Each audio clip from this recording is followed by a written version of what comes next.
When you talk about, I love what you're doing, by the way, when you talk about networking and, bringing people together. So if you don't know, people that are watching me, I have a list of questions over here to help me Oh, navigate that's what through you're looking at. this. To Uh-huh. When you think about that in your own professional trajectory and the things that you see the parallels between the veteran military and the civilian industry, Mm, and you try to balance those two perspectives, because I don't think they're that different, mm, right? But people view them as starkly different, for sure they and like, oh, it doesn't, they're not translate. the same, and I'm like, they're more similar than they're not. Yeah. I'd love for your perspective on that, and if you could share some insights. On the difference with networking inside and out, Yeah.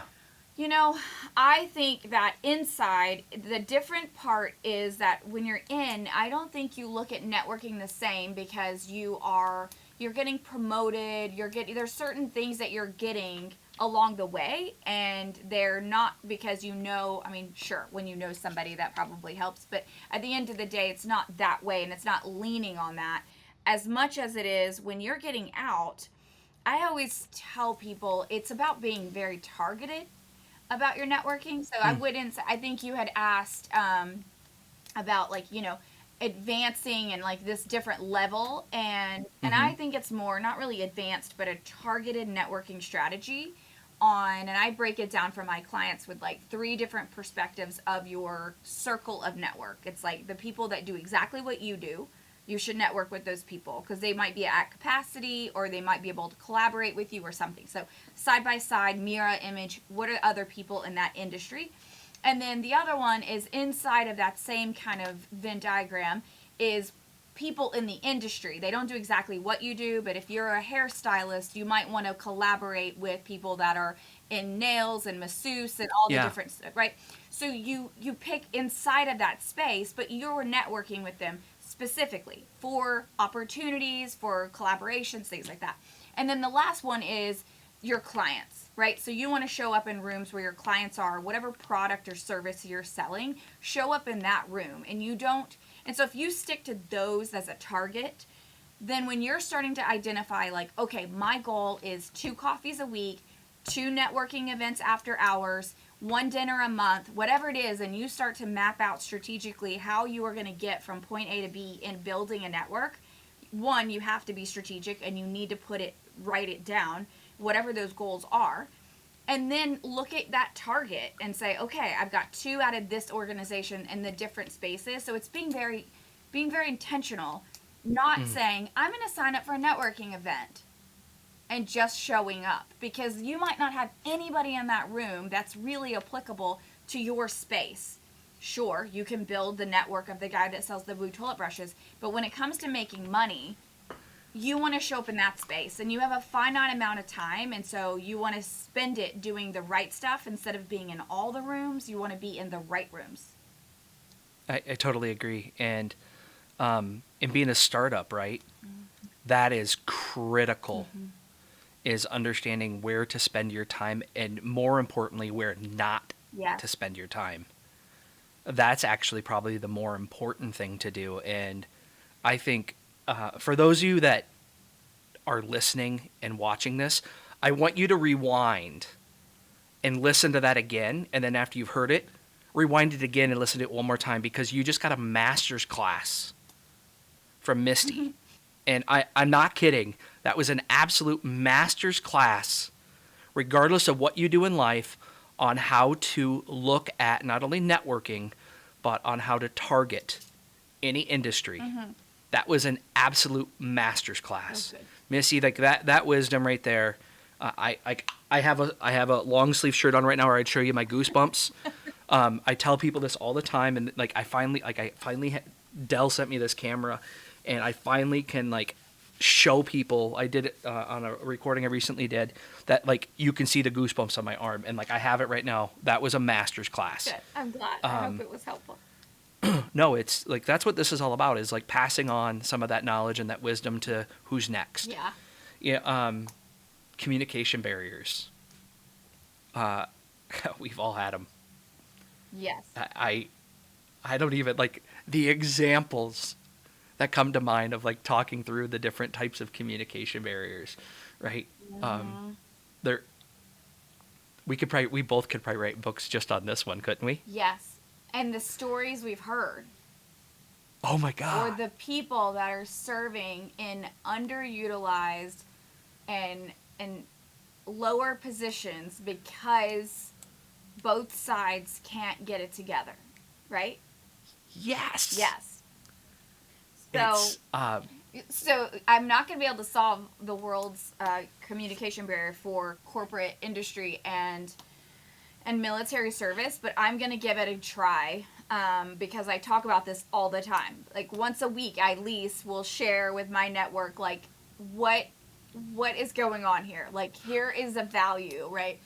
And first, I will say when it comes to private industry, you know, there is a tendency with these employee resource groups to be check in a box or more of a Heritage Month type annual celebration of these different individuals within our organization, to include a veterans resource group, right?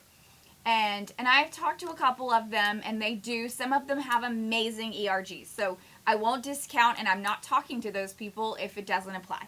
But for the ones that use them as, oh, we have one, but don't utilize the veterans inside in order to translate the resumes that come in from the sergeant or from the lieutenant colonel that maybe didn't have a lot of help doing that. But when the lieutenant colonel sent in his resume and it says like regimental operations officer during 2006 to 2007 in Iraq, like somebody in that ERG could help the organization to say, if they said, let's utilize this veteran mindset because I have a gap in the way to read a resume. But we have a whole room full of people that want to help out their brothers and sisters and not just meet once a month, but actually be of value to bring in their brothers and sisters.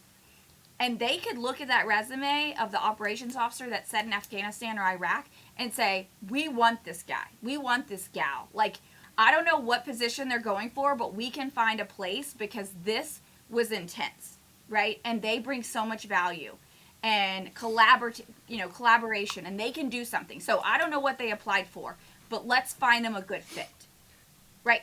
But they just don't communicate, or we don't use the ERGs and the power of veterans in the organizations. It's like the C-suite and the HR department maybe tap into that group.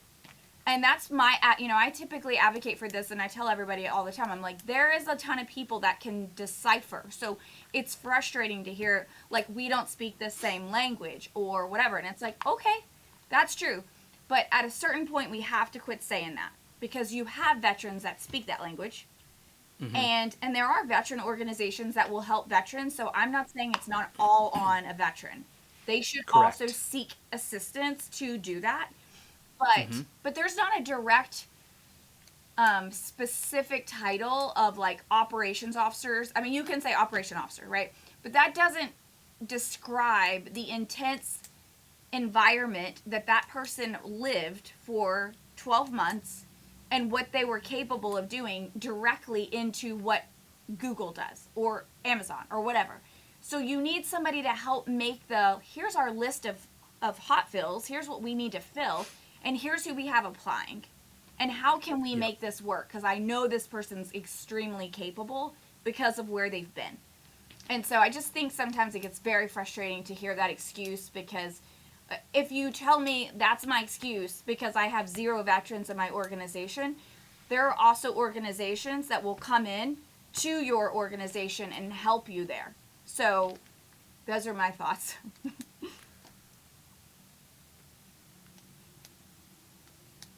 Like, I don't even know what to add because it was so good. Like, usually I have like this. It's because that's my soapbox typically. Oh man, I love it. Yeah. You know, I've ran or been a co-chair or whatever you want to call it, an ERG at, I'm fine with saying this, at Best Buy. Yeah. When this is back when they had roughly 200,000 employees. Okay, like They were $40 billion at the time of a company. Huge. And I agree with you. And it was like, how do you help them show up differently? And we ended up doing some pretty amazing things while we were there to transform the company to show up differently. I won't rehash everything, but like, if you want to make a difference, you can make a difference. Mm-hmm. And you don't have to do like, you don't have to do something crazy. It just starts with simple little things. Yeah, and right? you can utilize the people in your organization. They want to help their community. They do. So just tap into them. And let me tell you about the impossible you can do with your employees. We had in 2011 the entire Minnesota Army National Guard deployed, called the Red Bull Unit. And someone came up with an idea.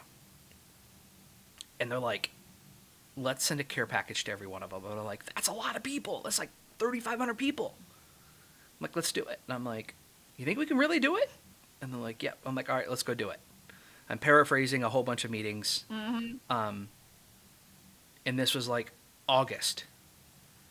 And by the end of November, or end of October, we had filled 3,500 care packages with no budget, no money, and each care package had a digital camera. It had video games, it had cards from schools, sports swag from the Minnesota Vikings, the Timberwolves, the Minnesota Wild, you name it. And like all of this infectious energy of good. Mm-hmm. And it was like just grassroots. Yeah. And we called it Operation Patriotic Endeavor. And it was rad. And I guarantee it saved somebody's life because of like how it hit them, how it impacted them. They got it right around Thanksgiving. And I never had met or crossed paths with anyone until that received one. Like, you know, I tried to like kind of fish it, like, oh, you're a Red Bull, do you remember? And they're like, nah, I wasn't part of that one. And I met a guy named Stephen Walker. Stephen works at our Veteran County Services here in where I live. Mm-hmm. I met him in August. And my buddy Matt introduced me to him, and he said, hey, Stephen, you know, he was in the military, like, y'all, like, you do the thing, like what you and I did, right? Yeah. We do the thing. Like, everyone that is in the military knows, like, what the thing is. You do the thing. And I'm like, hey, were you over there at this time? He's like, yeah. And I'm like, did you get one of those care packs? He's like, dude, that was awesome. I'm like, you actually got one? And he goes, yeah. He's like, man, it had a digital camera in it. And I'm like, are you serious? He's like, you remember that? And he's like, yeah. He's like, you know what I used it for? And I'm like, I have no idea. He's like, I used it to take pictures of UXOs, so he could send it back to the EOD teams. And he's like, dude, we totally saved lives with it. I started bawling. And I'm like, and the level of impact that actually had was unreal. Yeah. Because your company, your team, your employees, they want to make a difference. They want to make it matter. And I didn't find this out until 6 months ago. And this happened in August through November of 2011. Oh, wow. And I just found this out a few months ago.